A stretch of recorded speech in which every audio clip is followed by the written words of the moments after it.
જય શ્રી કૃષ્ણ. જન્મભૂમિ મુંબઈ ને કર્મભૂમિ સુરતની રહેવાસી મનીષા કિરણ શનિશ્વરા છે નામ મારું. સ્ત્રીપંખ મેગેઝિન આયોજનથી આજે મને મહિલા દિવસ નિમિત્તે સ્ત્રી સશક્તિકરણ વિશે બોલવાનો મોકો મળ્યો તે માટે આભાર.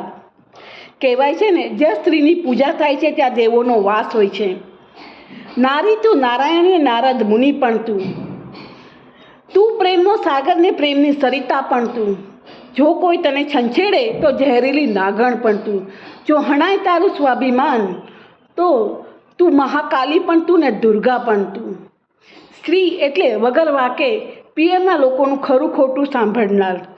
સ્ત્રી એટલે પોતે જ શ્રમ કરી પોતાના લોકો માટે આરામ આપનારી. સ્ત્રી તારા નવલા રૂપ. સ્ત્રીના કેટલાય રૂપ છે: માં, દીકરી, બહેન, પત્ની. તારા રૂપ ગમે તે હોય, પણ તું છે સ્નેહ અને કરુણાનો સાગર. વિભિન્ન શક્તિ સ્વરૂપે ઉભરતી સ્ત્રી વાસ્તવમાં એક જ શક્તિના વિભિન્ન સ્વરૂપો છે.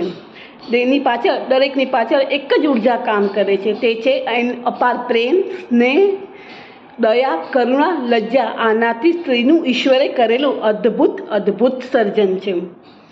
જે યશોદા મૈયા સ્વરૂપે સ્વયં કાનાને થાંભલા સાથે બાંધી શકે છે, જે રાધાજી સ્વરૂપે કાનાને વિહળ પણ કરી શકે છે, સીતા મૈયા સ્વરૂપે અગ્નિ પરીક્ષા પણ આપી શકે છે, અને અનસુયા તરીકે ત્રિલોકના નાથને નવજાત શિશુ પણ બનાવી શકે છે, કે જે મધર મેરી તરીકે ઈશ્વરના પૈગંબરનું અવતરણ પણ કરી શકે છે. અને સબરી બનીને વર્ષો જૂની વાટ જોતી સબરી બનીને શ્રીરામ ભગવાનને એઠા બોર પણ ખવડાવી શકે છે. ગાર્ગી, મૈત્રી અને લોકમુદ્રા સ્વરૂપે જ્ઞાનની પરમિતા બની શકે છે. અહલ્યા, દ્રૌપદી અને મંદોરી સ્વરૂપે સત્યનો અનુગ્રહ પણ કરી શકે છે. મીરાબાઈ, પાનબાઈ અને ગંગાવતી સ્વરૂપે પરમાત્માની આભા પણ બની શકે છે.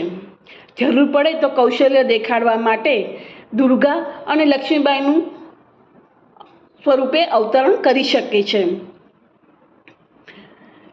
વીર શિવાજી સુપુત જીજા સ્વરૂપે થયું હતું. કલ્પના ચાવલા અને સુનિતા વિલિયમ એ ધરતીથી લઈને અવકાશ સુધી ઉડાન ભરી સમગ્ર દુનિયાને બતાવી દીધું છે કે સ્ત્રીનું સામર્થ્ય હંમેશા અમર્યાદિત જ રહ્યું છે. સ્ત્રી છે તો જીવન છે.